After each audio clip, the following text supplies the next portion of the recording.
Because of the comments I'm getting in my YouTube section, I'm just going to take this opportunity to say fuck Nazis and then stitch it in here somewhere. Okay, moving on.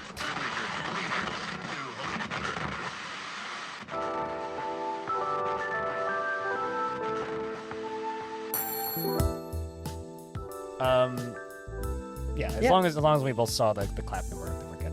Oh yeah, no, it definitely worked. I think we're so in sync. Yeah. Mm-hmm. I heard blinds. I heard none, but I was also maybe just clapping really loudly. I think I have the least noise canceling on my end. My noise gate's pretty low because my room's like silent. So I am just like sitting in a box completely surrounded by like soundproofing. So True. I've got sound. I almost have soundproofing on my ceiling. Nice. Jeez. I will probably have a little bit of background noise because Lex is playing Armor. Oh no. Whatever shall we do? There might be a sneeze as well. Oh. I mean, shocking. That I can't edit out. I cannot edit out sneezes. It's fine. Unless like all of us like don't acknowledge it and you're not talking at the time, then yes, I could edit it out. But otherwise, I don't edit out sneezes. Nah, it's fine. It's fine. All good. Don't need to do Unless that. Arch is editing this one, I don't actually know. I need to check in with him. I don't know actually. But I have nothing to do with that. You know what doesn't need a sneeze edited out is episode 80 of the Halcyon Frequency Podcast. I'm blind and I'm hosting. 2 weeks in a row of me hosting. Fancy that. And I'm joined today by FG Squared. How are you doing today? Yeah, hi. I'm all right. It's Friday evening, so I am getting to the point where I'm tired, but it's like the weekend is starting, so that's good. So I can't complain. Everybody's working for the weekend. Suwey, how are you doing? You're also here today. Hi, I'm doing well. Just woke up, so I'm a little bit sleepy. I'm really excited. I just finished a swatch for my sweater that I'm gonna knit, so I'm very focused on it. A swatch for your okay, so I know about the brand Swatch. But No. what's a swatch for a sweater? So you have to do a gauge swatch because basically every person knits at a different tightness as they knit, and then every brand of yarn is ever so slightly different, and so you have to do that to make sure that the garment's going to come out at the size you want it. But what's a gauge swatch? That is like a 5x5, talking in inches here, 5x5 just square that Okay. gets an idea of, so you can measure your stitches in a certain amount of space so you can figure out if it's going to be the correct size. Oh, okay. That makes sense because you're just like it's this, and then I'm like, what is that? Then you're like, you use it for this. It's like, yeah, but what is it? I'm not good at explaining. I'm sorry. That's fine. I mean, you also just woke up, I think. Basically, Yeah, I you just did. have to measure how much you knit. Because as Suwey said, sometimes some people just pull it really tight and some people knit rather loosely, and that obviously, the looser you are, the more ground you'll cover with just less basically. I'll be honest, I've never done any kind of knitting or cross-stitching in my entire life. I've done plenty of sewing and mending of things. I've fixed clothing before, and I know how to use a sewing machine. I know nothing about anything to do with yarn. So I've done some crocheting when I was a child, but not really knitting. That was never my thing. I used to watch my Oma crochet, but I've never done knitting. What got you back into knitting, Suwey? Especially considering you live in a desert where it's really hot. So I started knitting for the first time in high school. Just for funsies, because my mom crocheted and I wasn't too huge on crocheting. I didn't really like the way it looked, and I liked the way knitting looks more. So I had my mom teach me, and then I tried to make a blanket for the guy I was dating at the time. He broke up with me before I finished it, and then I ended up completely undoing it and turning it into a massive scarf in college. And I stopped knitting around COVID. And I'm getting back into it, and I'm doing more complex things than I used to, and yeah. Awesome. Well, that's awesome. I mean, rediscovering old hobbies, I think, is the best part of having hobbies. Yes. Yeah. I own so many cassettes now, and I copy so many cassettes, and I record records onto cassette for my dad. It's been fun. It's like I realize I just admitted to like mass music piracy, but like I'm not selling it, and I'm just sharing with my dad. And like, what are you gonna do? Like, sue me? It's like you live like, I don't know, 35 years ago almost, I guess. Records and cassette tapes. I was recording songs off the radio like 3 weeks ago. Oh my god, I Like- haven't listened to the radio probably in like 25 years at this point, I think. I have 12 meters of FM antenna wrapped around my ceiling. Okay, yeah, sure. Yep. Mhm. Yep. Sounds good. It's part of the like apartment's decorations at this point. I don't even see it anymore. But I can Nice. get like FM stations from like halfway across like the province. It's kind of wild. That is crazy, yeah. It's kind of nice when like I just want music that just doesn't end, but also isn't a Spotify playlist. Yeah, it's just I guess it depends what kind of stations you listen to, but then you've got ads. Like that's like and Depends on the station. yeah. Not all stations have ads. Most of them I here mean, do, like, unless you get like super indie stations or something. And they've got like the DJ talking into the songs and that sort of stuff. The CBC here is like has no ads on it. And like they have both AM radio and music radio. There's two different music stations. There's their classical station and their contemporary station, which is just like in Canadian indie music, which is fun. And they'll have like blocks of like an hour where it's just like, yeah, there's no talking, no ads. It's just music for an hour. Oh, that's nice. Which is pretty nice. Yeah. And then their talk radio is kind of great too, because it's just like random person in tiny small town going around interviewing people about what they think about like new road lines that were painted. And it's just like stuff like that, like the most like small town news stuff, which is just very entertaining. And then also just like we're interviewing a local philosopher from Canada who wrote a book about breathing. God. Like some of it's just strange, but also like I don't know, it's kind of culturally fascinating. I like the radio a lot. Mm. And if I want to listen to out of touch old fogies, I listen to sports radio. Oh God, no, that just, oh God, just thinking about that stresses me out. Rediscovered any hobbies recently? See, the thing is, I have ADHD, so you get really into a thing, Mm-hmm. right? You get really into a thing. And you really get into it, and you read up a lot, and you buy stuff, and then you do it for a while, and then you stop, and you basically never get into it ever again.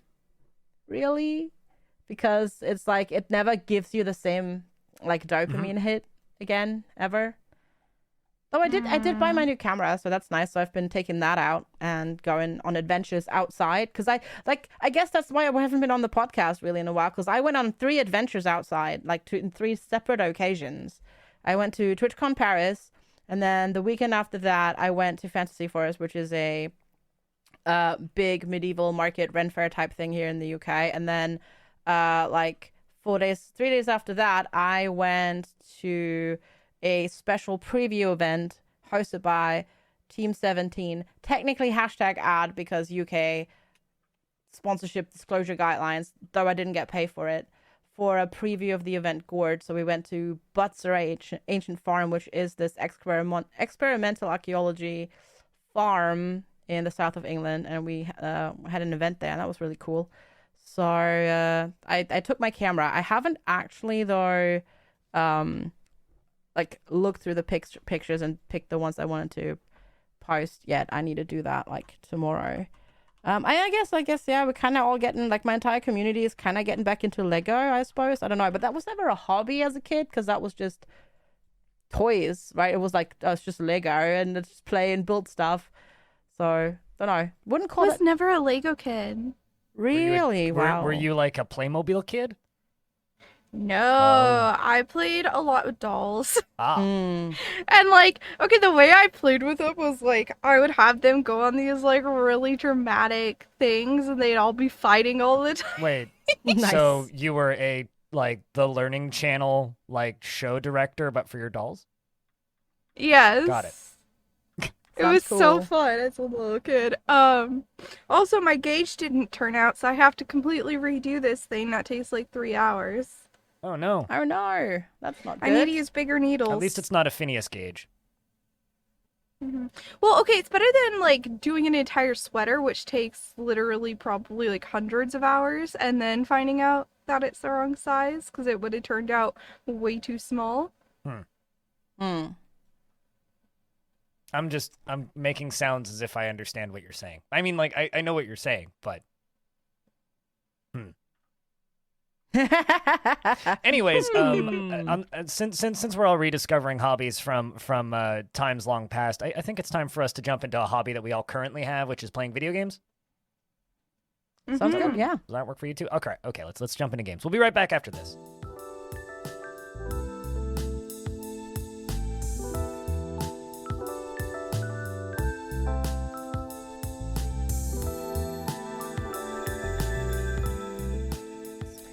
And we're back with episode 80 of the Halcyon Frequency Podcast. I'm still hosting Blind, and I'm still joined by FG Squared and Suwey.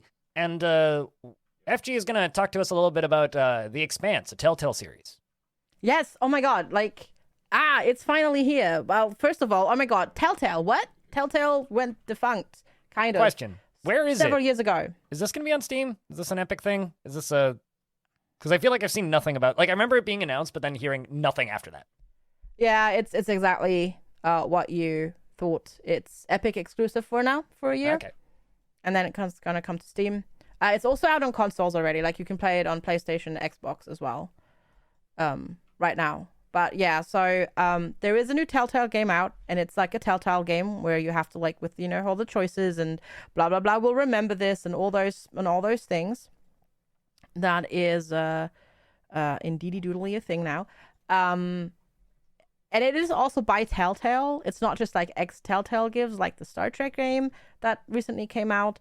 This is actual Telltale, at least under the Telltale name, because they went bankrupt, defunct. The name and the studio got bought. They were resurrected, and so they made their next game, which is based on The Expanse. It tells the backstory of Kamina Drummer. So that character that you know from the show and the book. And I love her. so it's a lot of people like her. She's a freaking badass. And so it tells her story. So it takes place before the events of the book and the show. And basically, I'm not going to spoil anything, of course. So you play as her, and everybody that is with you can die except for her. And it's really cool. The first episode is out. They're going to release a new episode every 2 weeks. Every other Thursday is going to be an episode. The first episode was really good. Like, really good. Just really short. Like, a little bit over 90 minutes. But it's The Expanse. And, like, you load in, and it just plays the music from the TV show. And it's oh my gosh, I want to play. So good. So, because you said that this is a Telltale series, instead of, you know, releasing a full game, they're doing it episodically, like they've done in the past, right? Do we know what the episode cadence is going to be for this? Yeah, as I said, every other week, every 2 weeks. Every 2 weeks. And how many episodes is there going to be total? 5, I want to say. Let me double check that real quick. I want to say there's 5. And if you So okay, this is a bit weird and wonky, but so there is 5 total. But if you buy the, what's it called? Is it the premium edition? Is that what they call it? I'm just looking through the through the materials that I was sent. Because I got a review key for this, so there's 5, but if you buy the premium edition, there is a 6th episode, but that's not part of the story of Drummer that you're going through in the main game. There is a very fan service Just 6 say what it is. What is episodes. it? Like, It's an episode about Christian. Okay, Christian so it's extra Avasarala. DLC. It's extra DLC essentially, basically. Yeah, it's an extra thing. It's a separate, it's removed And this is purchasable story. separately, I would assume. I don't actually know. I'm not sure. I don't like that. I'm not a fan. Yeah, it's a bit weird. This is always the problem that I had with Telltale games, and I think it was like largely a reason why they had such a hard time being sustainable in the past. Was you'd be like, oh, Telltale put out a game. Okay, how do I buy it? And then the person that you're talking to would just be like, well, you could just buy the whole season, or you could buy them piecemeal, or there's a package that you can buy that comes with these 3 games, or you can do this thing that gives you this extra thing. And it's like, by the time you finished explaining it to me, it's like, okay, I'll just go watch it on YouTube. Because, like, I think I know the way they did this, the way they did it, though. So there's because the it's on the standard Epic Game edition. Store, so nobody knows it exists in the first place? I mean, that's the problem anyways, yeah. No, so there's the standard edition that includes all 5 episodes, and then there's the deluxe edition, which is the DLC episode extra. So the DLC episode it's $5 more.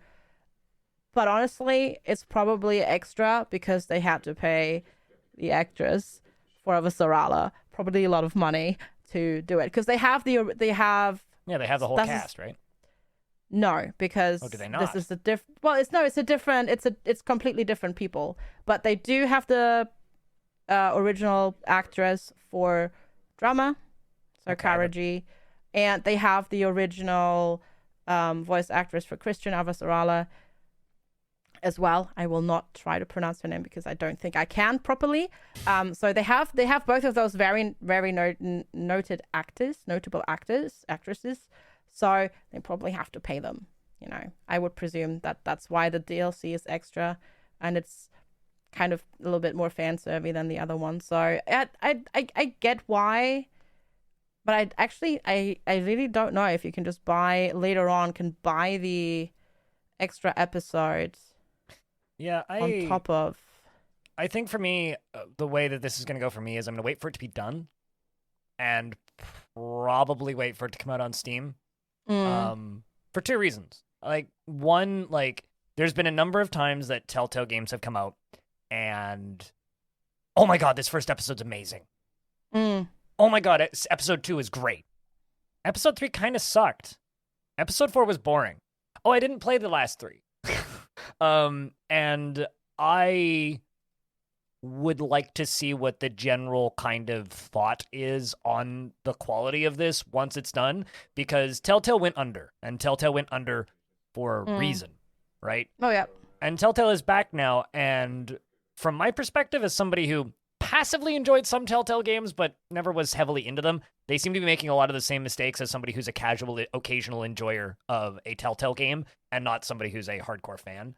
I really, really, really like The Expanse, but if it ends up coming around that, some people don't like it by the end, I will just watch the good bits on YouTube and get what I want, because the gameplay, like, I'm assuming that this is still a Telltale game gameplay-wise, right?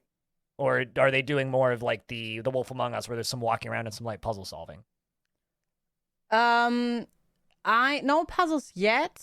There is, however, well, like it's not really puzzles, but if it's just it's dialogue. No, it's not, because there is 0G bits where you have to fly around through space and orient yourself through space and through spaceships and that sort of stuff, and you go around grabbing salvage, and some of it is a bit more hidden, so you get some stuff that might you use later, but it's not really puzzly, but there is exploration.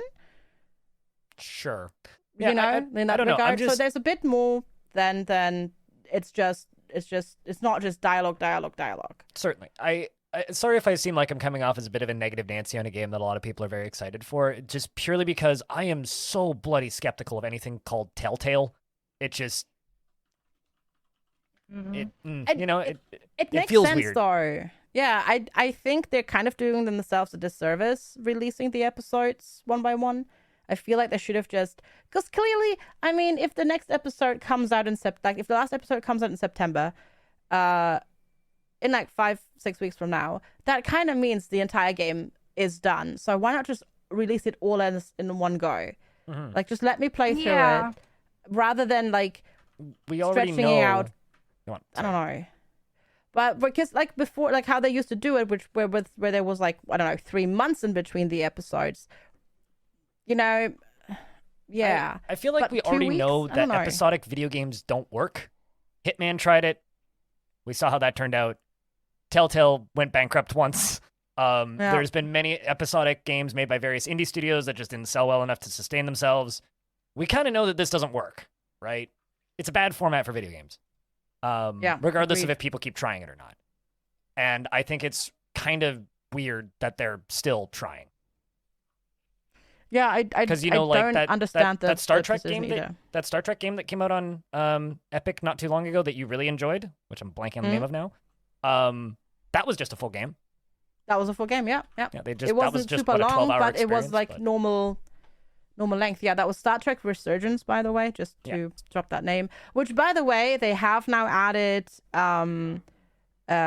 higher resolutions than 1080p, and I think also ultra wide support. So finally, I could play it in 1440p. This is a game that I think is was infinitely Amen, more dude. interesting to me because I keep hearing good things about it, and it's not episodic, and it's one price, right? I could just go buy that game and play it, or just go get true. key for it and play it. There's none Yep. of this, oh, this is how much individual episodes cost, and this one episode is only available in this package, and this is only doing a bit. Oh, come on. Like, just... To be fair, with the Expanse game, you cannot buy the episodes separately. So you buy the game or you don't So buy you the buy game. the game without all of The the only episodes, thing that you can or buy you buy extra the is game the with all of the DLC. episodes. So you either buy the 5-episode package or the extra one with the DLC with Still the two extra options. I story. don't know. Anyway. There are 2 options. To be fair, okay. The deluxe edition also technically gives you early access to the episodes, like 24 hours early access. I hate that even whatever, more. it doesn't matter. I just, I don't know. Like, there's... Yeah, I'm also not a fan of that. Everything about this yeah. just feels weird and gross. I don't know. Best of luck to him. I hope it's good. I hope that I don't the think- rest of the episodes live up to the obvious hype that you're feeling for the first one. Yeah, me too. I mean, honestly though, they have to, because if they don't, I feel like they're They have just Wolf gonna Among Us die 2. again. That's their big heavy hitter. But like, I didn't even know this had released. Like, That's never literally, gonna come I out. just learned that this released today when you told me. Like, I've seen no PR emails about this. Me too. I've seen no streams, Nope, no articles, nothing. being written. None of the big mainstream podcasters I listen to who talk about a lot of console stuff have talked about it. So maybe it's just flying under the radar, or they're doing a bad job promoting it. Like, something weird is going on here, and I don't like it. They're doing a bad yeah. job of promoting it. For some reason though, they apparently did pay Co to play it yesterday. Only But Co. only Okay, Co. Well, It's very odd. Yeah, it's a very odd choice. I don't know. But nothing else. Like, and obviously, like, that also super flew on the radar for a lot of people because it's so yeah. short. I mean, you'll finish. I mean, how long was the episode?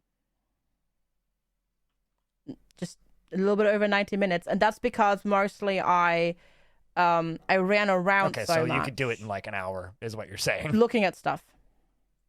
No, it's more like it took me about 100 minutes, and you can probably, if you don't look around and look at stuff, you can probably finish it in like 85. Because I ran around and like read Gotcha. all the stuff and that sort of stuff. Yeah, I don't know. Yeah. I look forward to checking in on that one once it's finished and hearing your thoughts on it, because still sticky about the episodic series style of things. Oh yeah, yeah. I this, as I said, this kind of make or break a little bit for them for sure, to a degree. Like, Speedrun to Bankruptcy I don't 2 know. Electric Boogaloo, I mean, I let's go! well, actually no, because they're Yeah, on true, they've Epic, already so been they paid. got their money already. Right? I mean, to be fair, that's basically thinly veiled their reasoning for going to Epic as well, because they're like, well, it's It Epic is like money. I don't blame Sorry. develop. Like, I know some people hold like yeah. all this weird malice against developers, but it's Yeah. like, if you just have a guaranteed successful game by just launching on a store a year early, and then you get a second launch on another store where people will also buy it, you might as well just take the money. Yeah. But I Exactly. think it's time for us to change pace just a little bit, because I see Suwey, you have Xenonauts 2 on here. Yeah, I played I've also played a lot of Xenonauts. So what how was your experience with Nodding the Xenos. So I only got like 4 hours in. It was my first time actually playing like the genre in the fact of like it being an XCOM. That's a harsh one to start with. Yeah, it was brutal, and I didn't really understand a lot of the mechanics, to be honest. But I enjoyed it way more than I expected to. I only got like 4 hours in, as I said. Made lots of dumb little mistakes. Had a good time. Didn't really understand what I was doing at all. Overall, okay, good time. So like, when you say you don't really understand what you were doing, like, can you describe some of the mistakes that you were making? Well, there's one point where you're trying to like rescue people from these little pods. Mm-hmm. I kind of blew up one of the pods. Oh, I mean, that's I also had no idea how you cover only need to worked. rescue half of them, so. Yeah. I did not know how cover worked as well. Straight up. It did not make sense to me. Yeah, when I say like this is a hard one to kind of start with, like XCOM, and when I say XCOM, I mean like Firaxis's XCOM, does a very good job holding your hand and has pretty damn good tutorialization and very simplistic kind of cover mechanics, especially in that, oh, this is either half cover or full cover, and then that's it. It's just flat. Whereas classic XCOM, or kind of the Xenonauts model of things, it's a lot more opaque, and like different types of cover will have different percentages of chance for them to miss the shot based on the cover. So instead of having like a 50% chance to hit something, you have a 50% chance to hit something and a 40% chance to hit their cover as well. So you roll the 40, and if you miss the 40, then they roll the 50.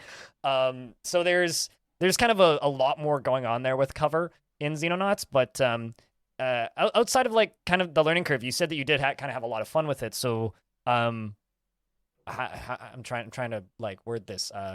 How did you feel by the time you were done with it? Did you think that you were starting to kind of get the hang of anything, like checking corners? Because it's a game about creeping, right? And making sure that you have a lot of leeway left on your time units bar, which is like that green bar which says how far you can move. Having a lot of time left so that your soldiers get free shots when aliens pop out of nowhere. That would have probably worked well. That's really what you want to be doing, because like, and I think that the game does a really bad job explaining that, because like, you know, if you're used to playing something like Firaxis's XCOM or like Fire Emblem or something, you just want to use as many of your movement points as possible, and then the enemy takes their turn, right? In this game, you want to use like maybe 30% per turn if you can get it. You want to use as little of those as possible, so that when aliens pop up from behind a window, you bop them in the face with 8 different people. Or hysterical things happen, like yesterday I was streaming some Xenonauts, and I had my dudes all up on a roof, and some dudes near the front of the alien spaceship, and some dudes like behind some hay bales, basically like sieging this spaceship, right? Civilian runs into the spaceship. Alien comes out of door in the spaceship, shoots at the civilian, misses, and shoots a different alien, okay? That different alien also shoots at the civilian and shoots my soldier behind the civilian. My soldier goes to shoot at the alien, misses both the aliens, and murks this civilian.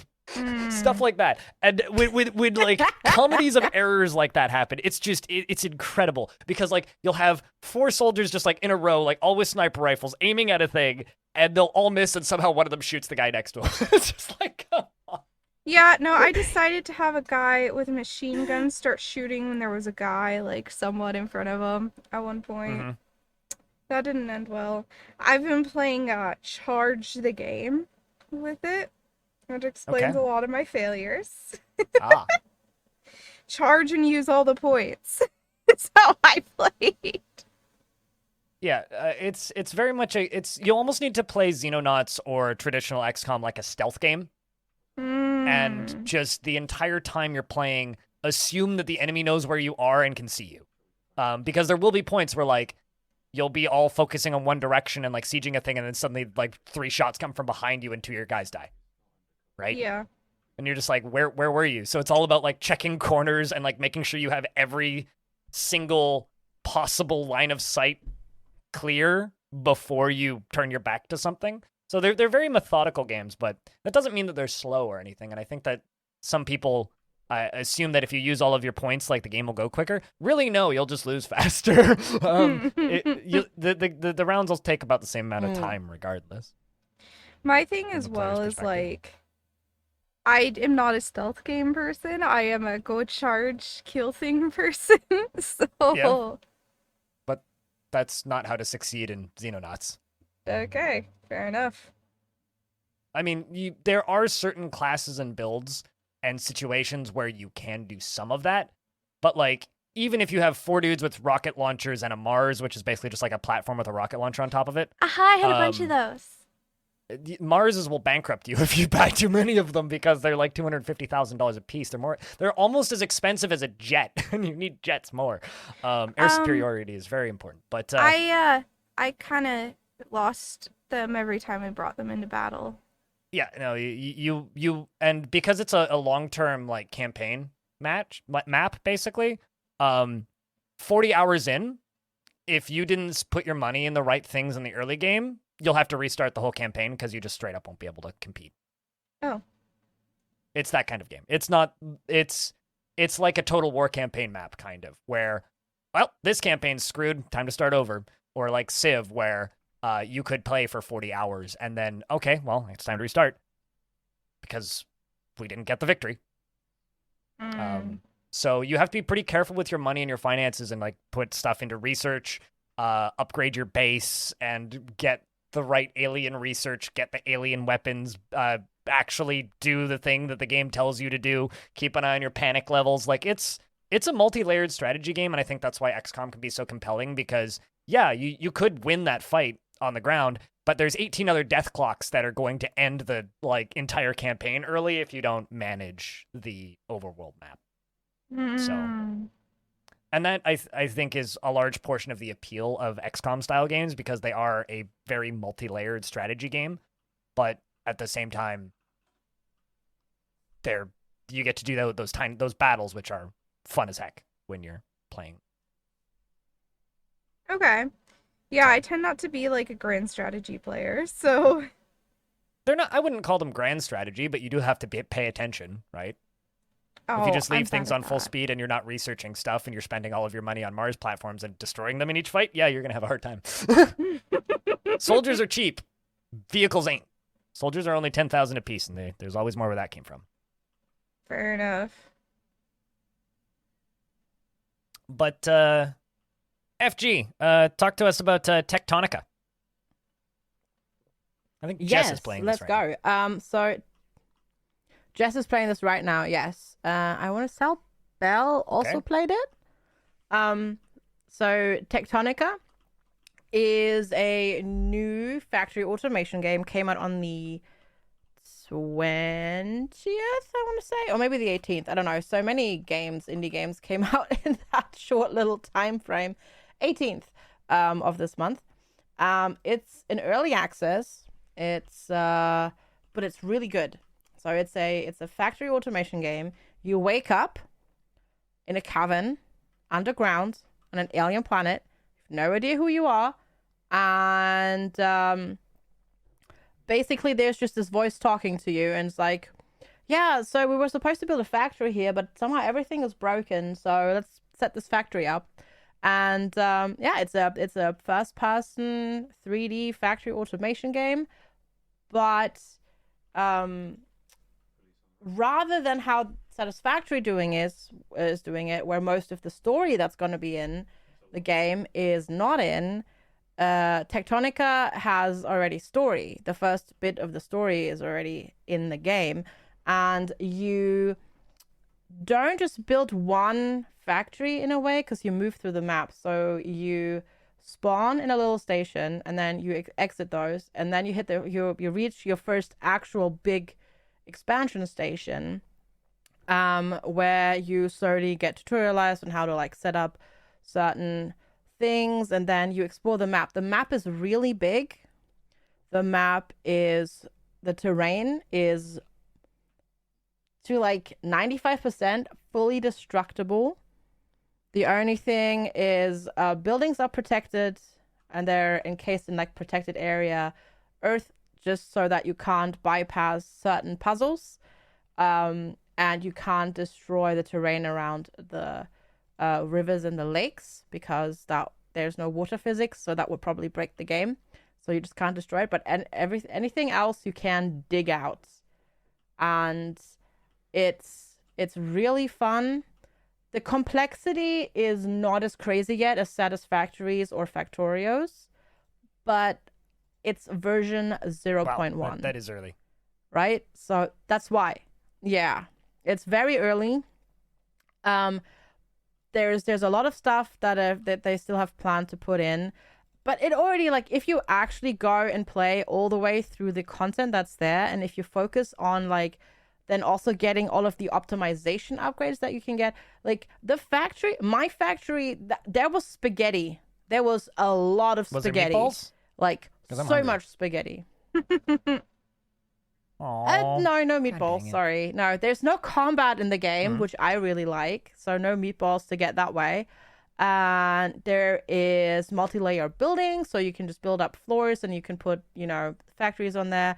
And then it has like this almost Subnautica-like exploration, because you run around and basically you build your factory because that's your goal, but you also need to actually produce items to open up the doors of further facilities where you then will get where you go around with your little scanner scanning things like in Subnautica, and if you scan enough parts you then learn how to make that part yourself. And there's also story there, so you learn more about the world, why you're there.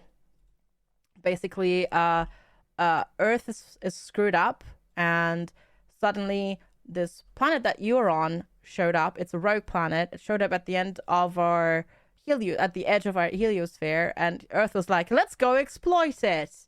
And then you wake up and you don't know why you're here, and everybody else seems to be gone, and it's like a big mystery. So there's some the story obviously is not like finished, and there's just some weird teasing. There is like some question mark alien structure there. So there's fun stuff to discover.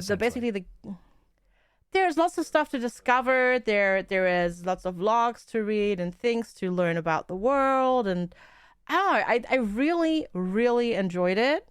I played it for 27 hours, which is a lot for a game that came out in early access, I'd say.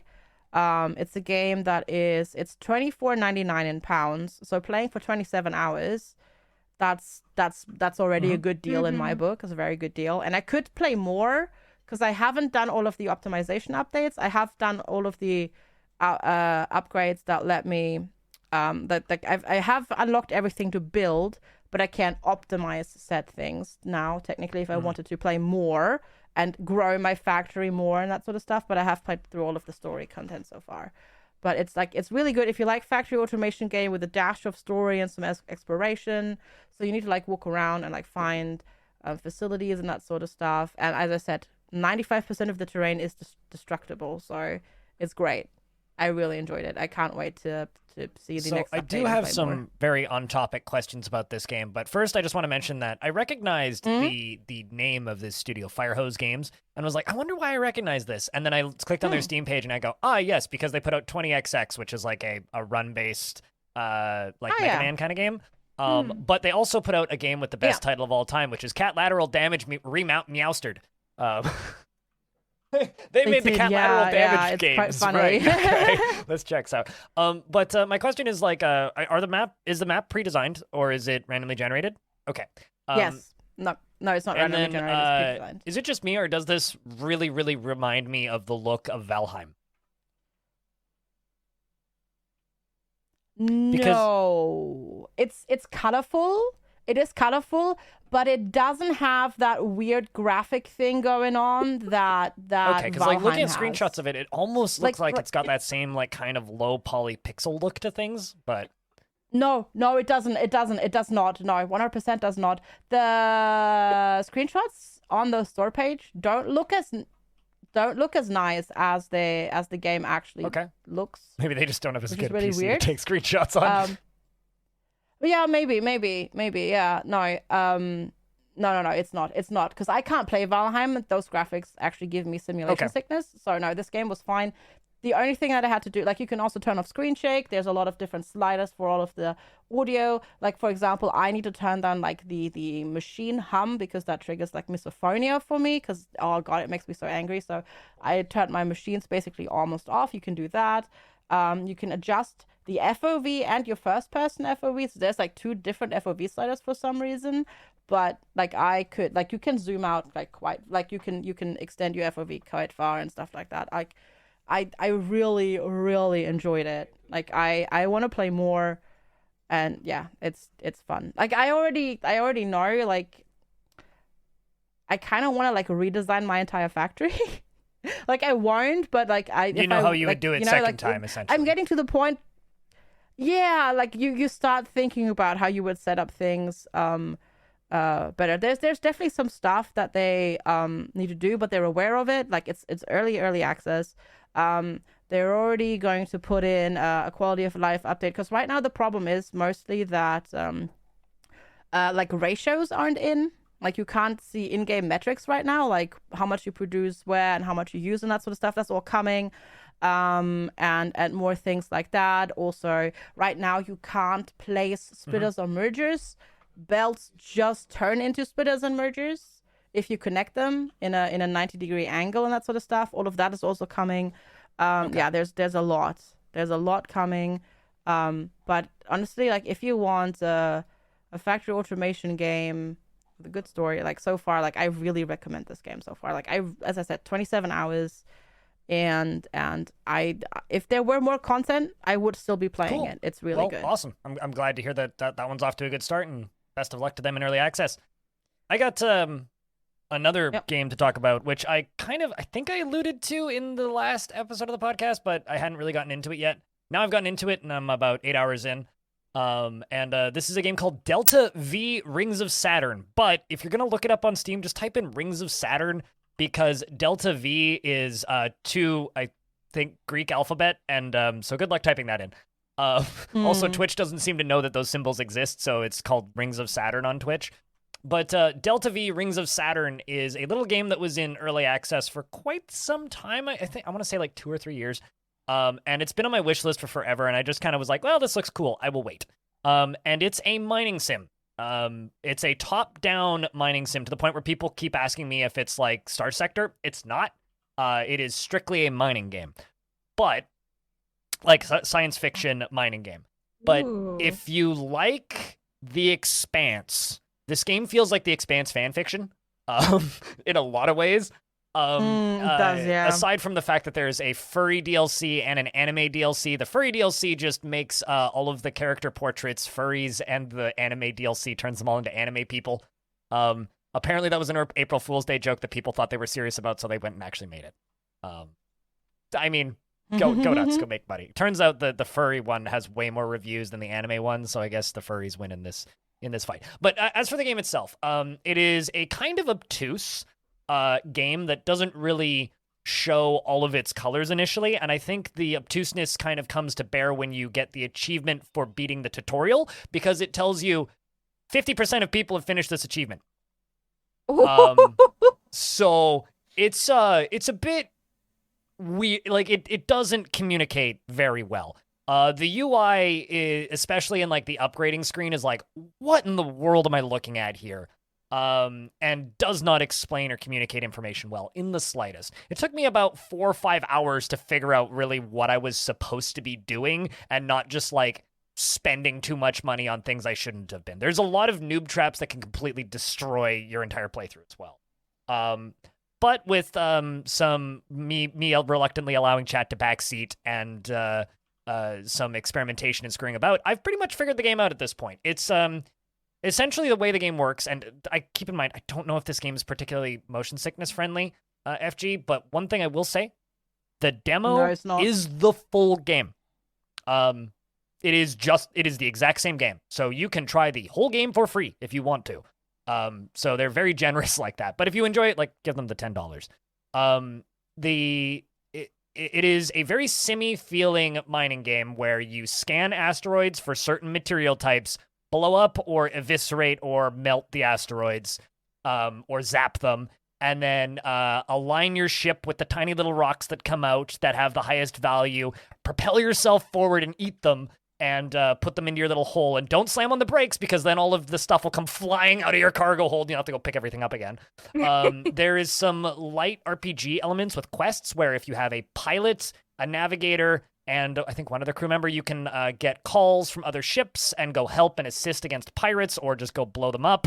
There are other mining vessels floating around that have very samey dialogue, but you can either mine around them and ignore them, or some of them are hostile to you and will attack you if you encroach on their territory, and some of them are weaker than you and you can blow them up and take their stuff.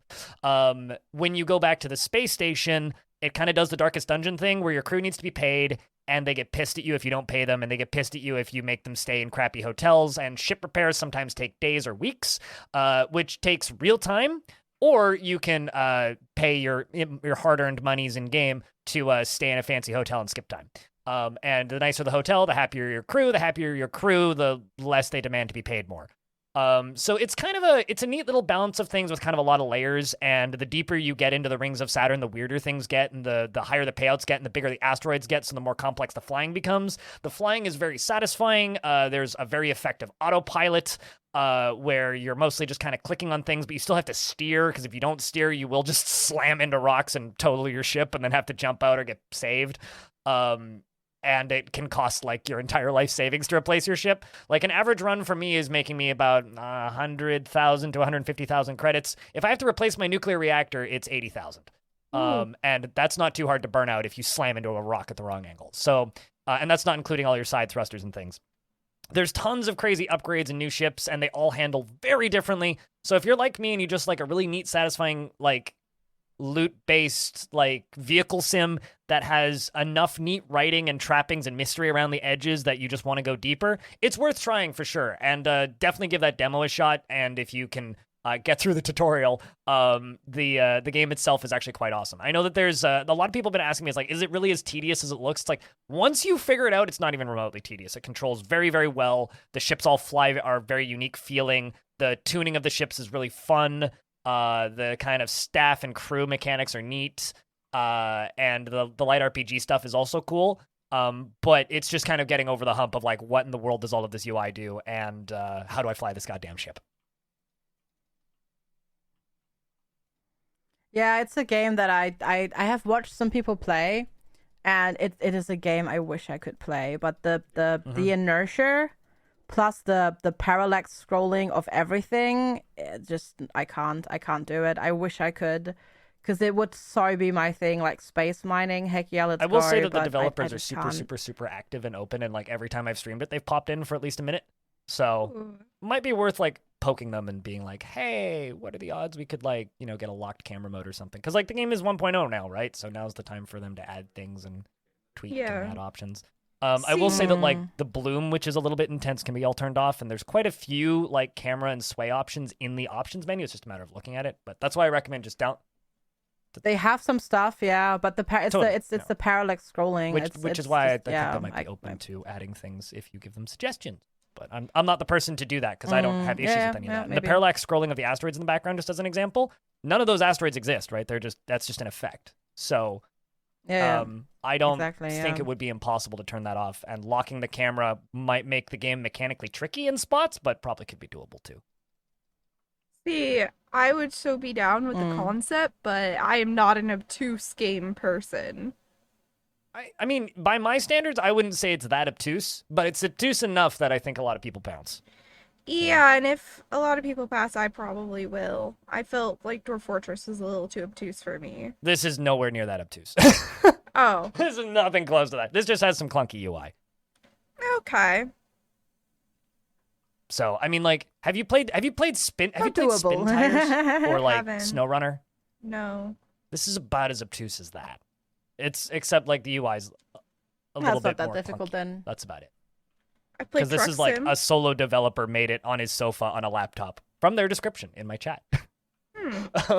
So like, that's impressive. So that's yeah, it's a neat game, and it's worth looking at if the concept intrigues you. And like I said, the demo is literally the full game with no timers or restrictions. So just download the demo and try it. All right. About it. Yeah, that's always good. FG, Verses of Enchantment. Me again. Let's go. What is that? Or do you want to do Let's School? I don't know what either of these are. Or are these one game? No, we can do Verses of Enchantment. So Verses of Enchantment, full disclosure, I did a sponsorship for this game, so I got paid to play it. But it's actually this really neat idea. So Verses of Enchantment is not yet out. It comes out on the 1st of August. And so it's a cards battler deck builder game. And the cards that you play are they're all based, so it's verses, so it's a poetry thing. And they're all based on like emotions and words. So you have your decks like ego, passion, nature, like all topics that sort of like come up in poetry. And all of these different decks, then the cards all have names, of course. And then what this game does, and this is a really cool thing, this is a really cool idea of using AI in a game. So you play, per turn, you play 3 cards. They all have names. And then, so it doesn't do it on the first turn, but it does it for your second turn, because it does then take those 3 words of cards that you played and generates, or like that they did that obviously before they made, they pay the game. So it doesn't take forever for you to wait to make until the AI generates the poetry. They have AI generated poetry that uses the words that you played. So it makes like, it's not like a super duper long poem. It's usually around 4 to 6 lines of poetry. And sometimes it's just really weird because it's AI generated poetry. But sometimes it's like really funny, weird, gloomy, sad. And it's just like, it's a really interesting idea to use AI generated content in a game where it doesn't just feel like cheap. I don't know. It's really funny. And the way that what is really cool, what I really like about the game, I mean, you obviously have like your typical, these cards deal damage. These cards deal damage over time.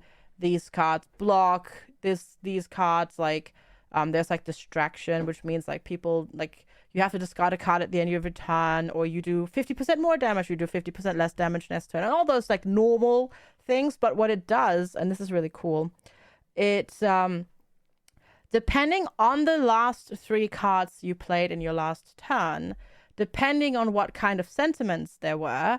So for example, you played 2 nature cards. This card that you have now in your hand, because you played 2 nature cards last turn, you can now play this card that does XYZ. So they're like, it kind of matters what cards you played last turn. They have an effect on cards that you can play this turn.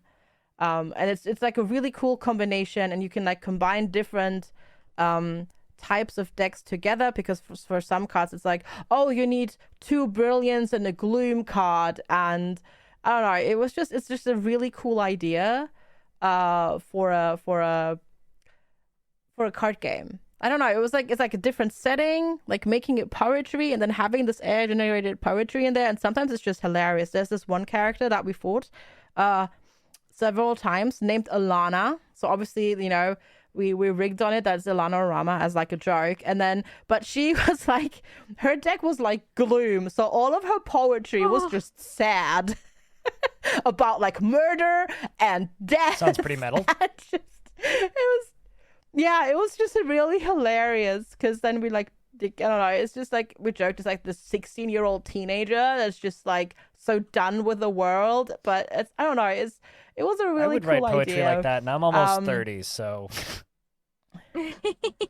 yeah. And it's just like, sometimes it's like this could be something, and then sometimes, like, especially the last line, like sometimes it's just like you have like poetry, and then the last time it's just like goodbye. Or one was farewell.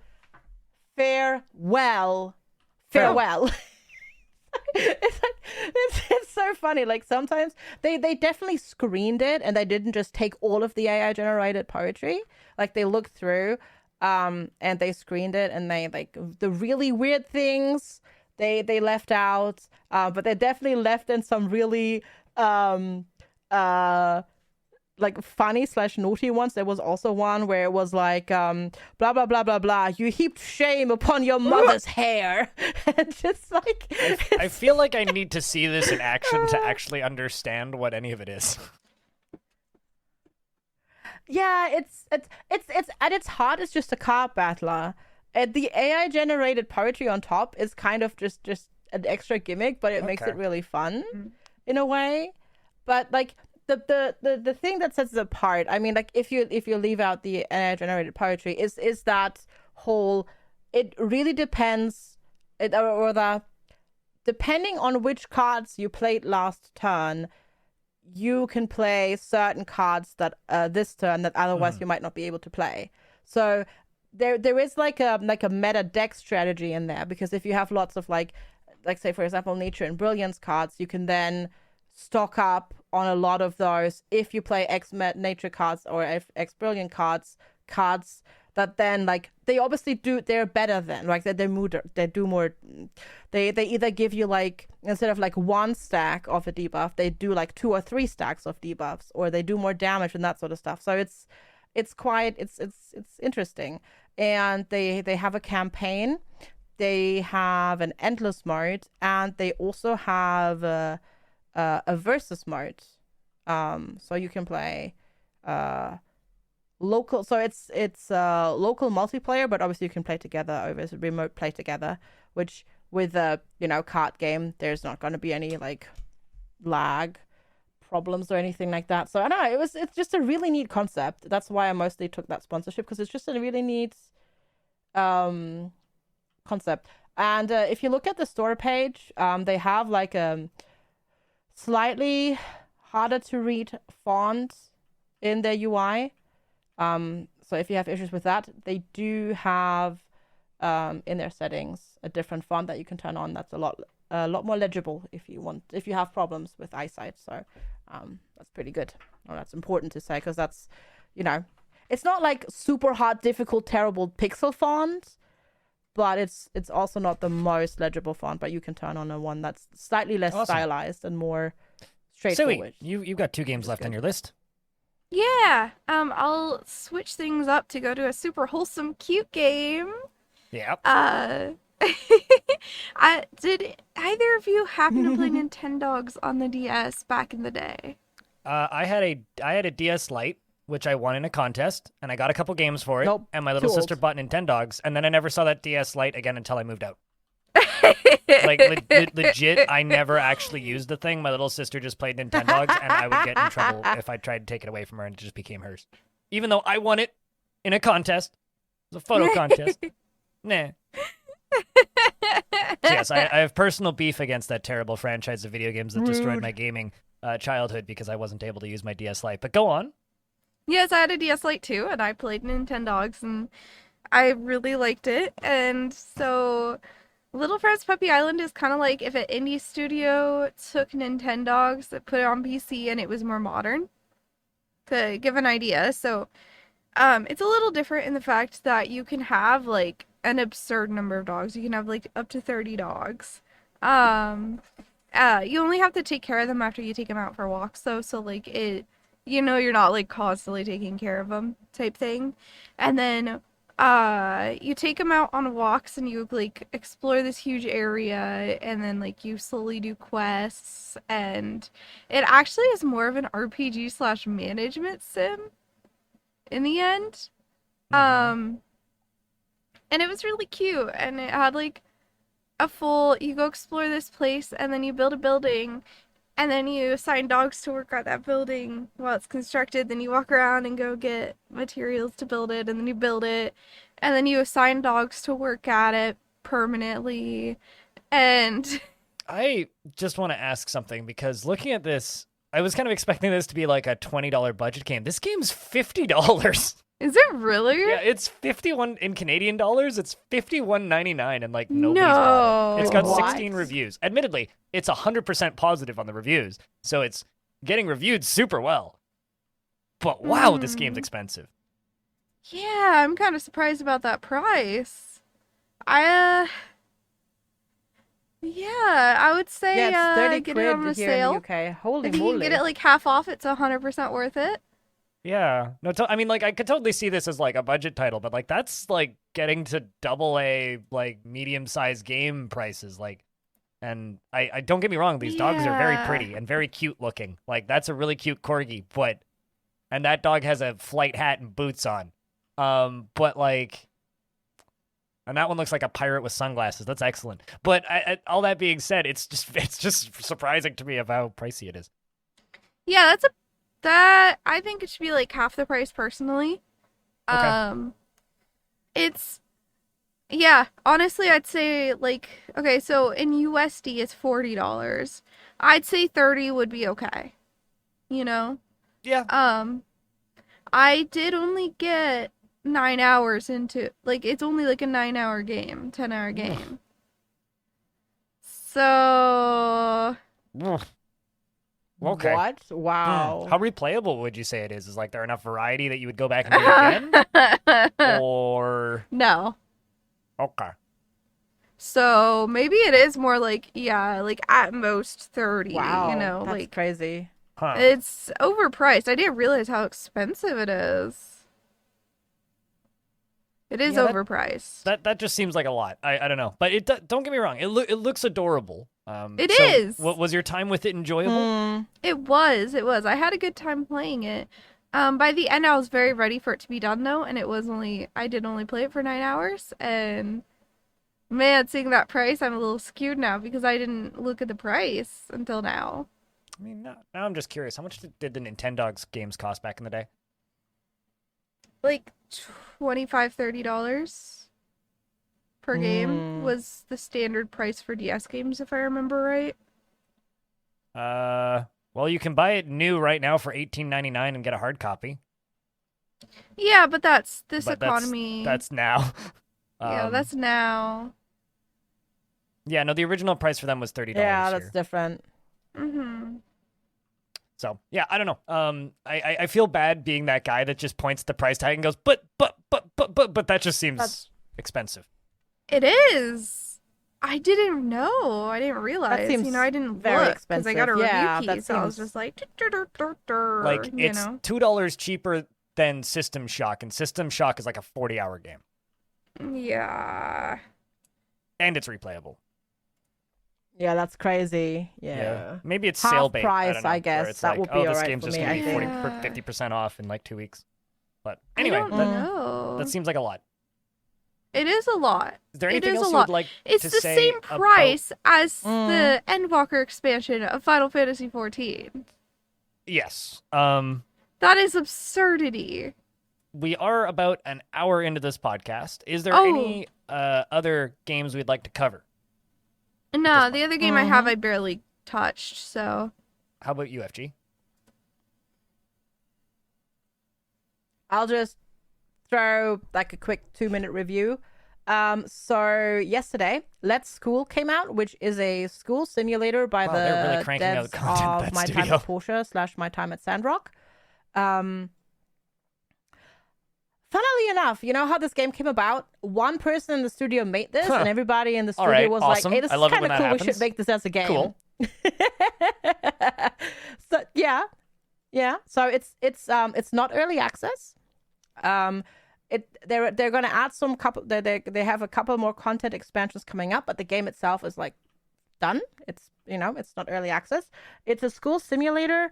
Quite yes, I did play that, similar actually. in a way to Academia School Simulator if you've played that, but it is isometric, and you can have a ginormous campus. Ooh. You can build up to 8 floors in your school, so it's massive. It is absolutely massive. You can adopt a bajillion cats into your school. I also have a panda in my school. And you can go on quests and explore, and there's really weird quests that happen. Like today, we went on one quest today where we met somebody who was tricking rich tourists, and we were trying to figure out how he was doing it, but then we failed the quest because we couldn't figure out how he was doing it because we were too tired. It's like it's like a school sim, but it also doesn't take itself quite that seriously. And it's I wasn't the biggest fan of the demo. I have to fully admit that when I played the demo, but I actually had a really good time with the full game, and I'm gonna play more next week. So I was gonna say, this is giving me like 2 Point Campus kind of vibes. It is also kind of like that, like those two games, like 2 Point Campus, 2 Point Hospital as well, definitely. With a bit more of a Asian flair, because everybody wears like school uniforms and that sort of stuff. Like, you have that sort of stuff. But actually, like, I enjoyed my time with it. I'm gonna play more of it, and it's currently on sale. It's less than £15, right? And that's like and it's already at 550 reviews, very positive. I mean, like, and that's deserved. Like, I'm gonna play more of this. It's really fun. It's very chill. Fun school simulator. If you're looking for a fun school simulator, get Let's School. I like this review. Accidentally spawned 8 cats that now roam my school and sit on students' desks in the middle of class. Yep, that's what they do. It's great. It's great. Excellent. And I somehow have a panda now. I don't know how I got a panda, but I have it. It's great. No apparent reason, panda. All right, I think it's time for us to go to news. So we'll be right back after this short break, and then we got some stuff to talk about. We'll be back right after this.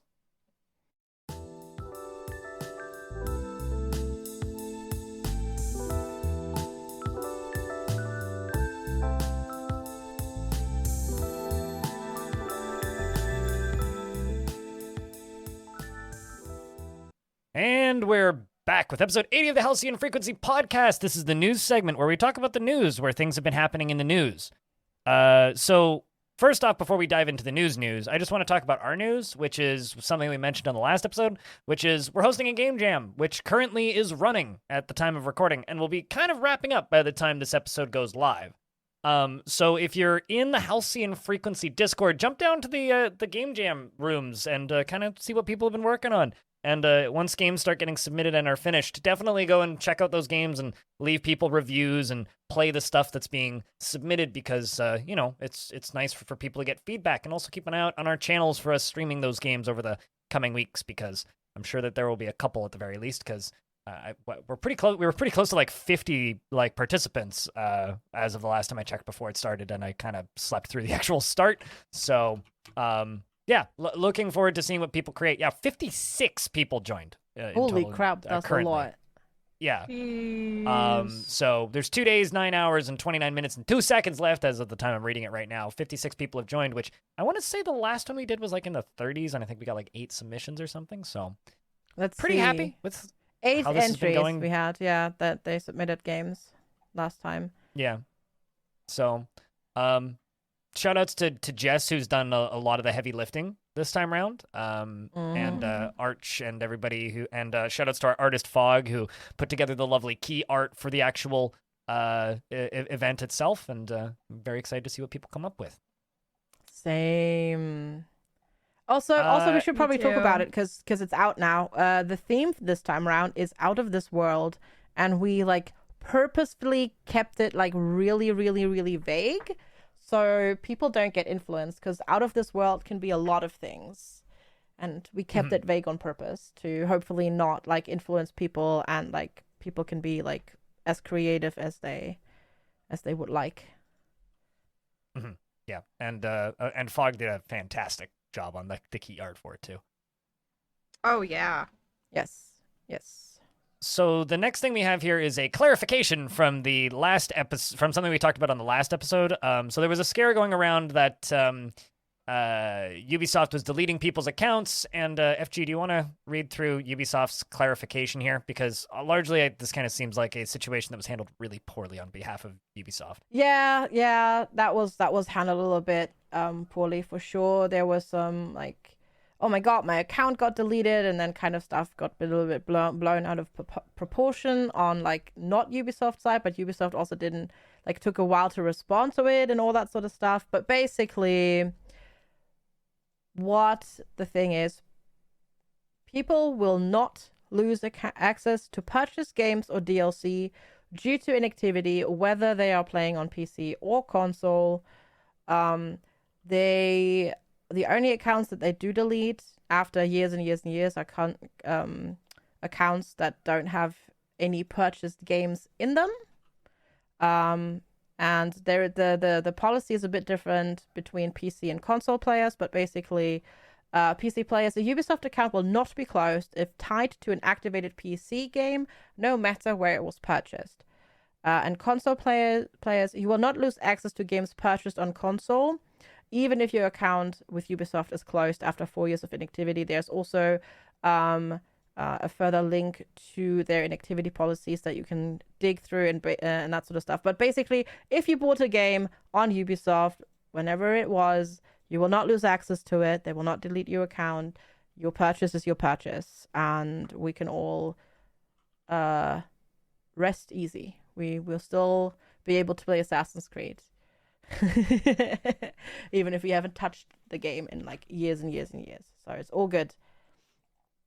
Basically. Honestly, reading through all those tweets and everything going on there, like it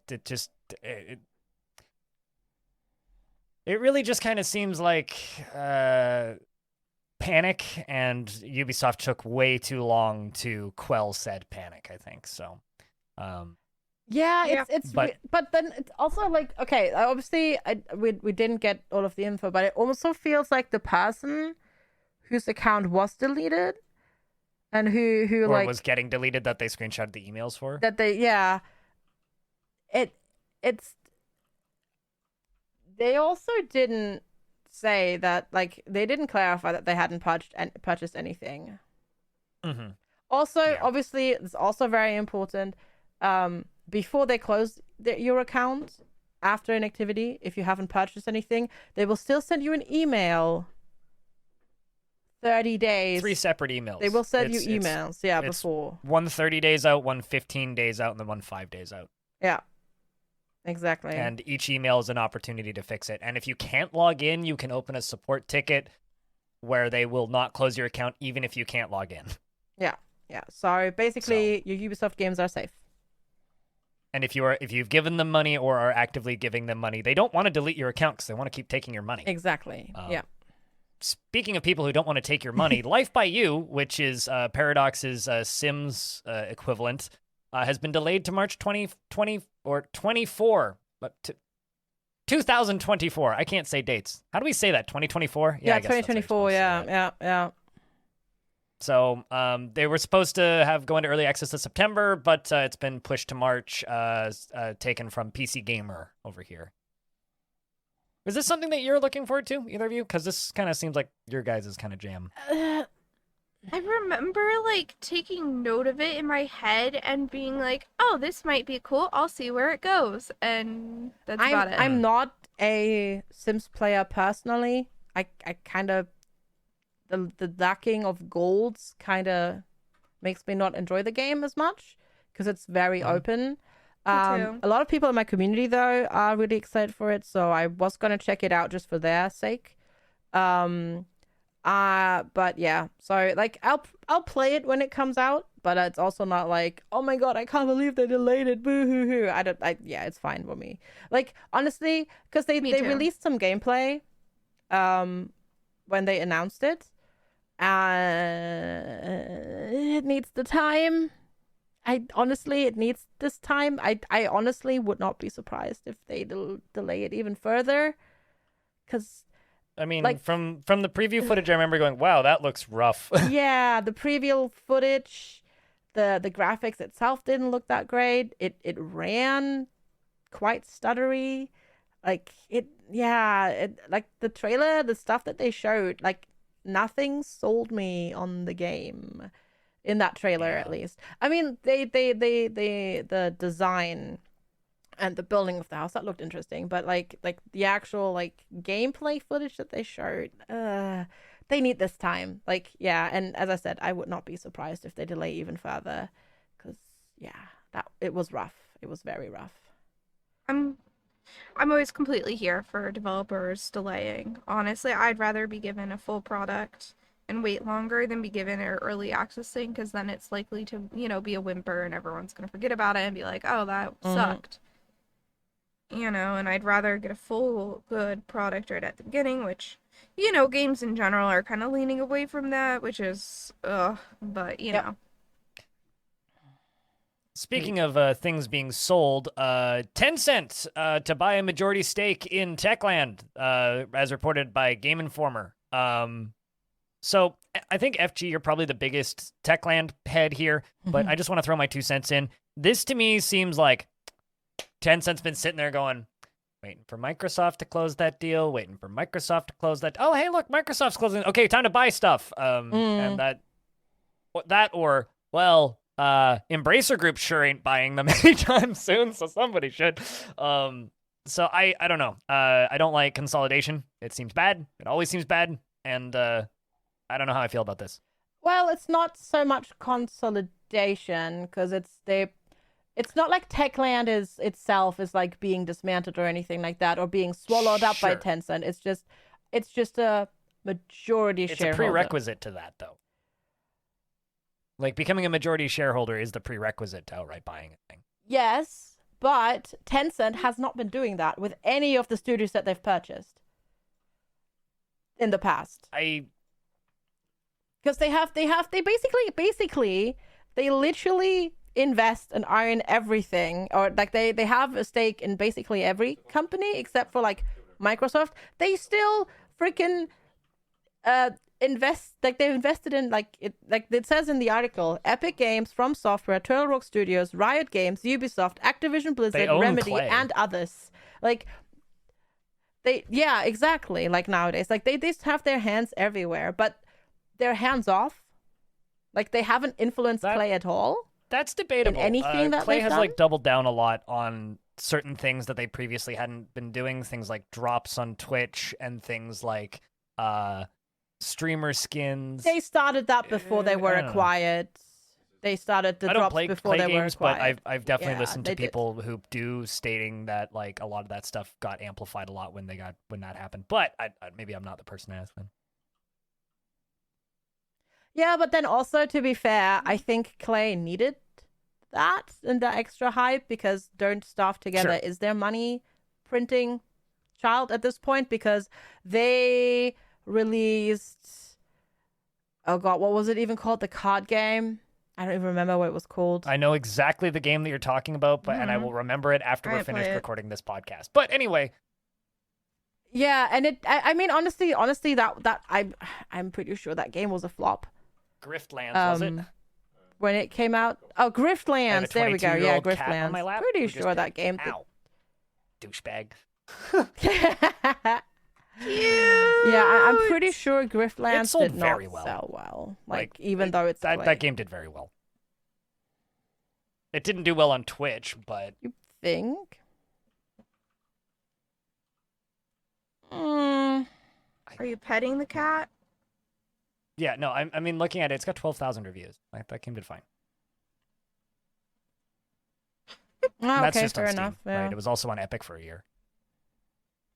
It was Epic first, yeah. That's surprising. Maybe it's just because I have a.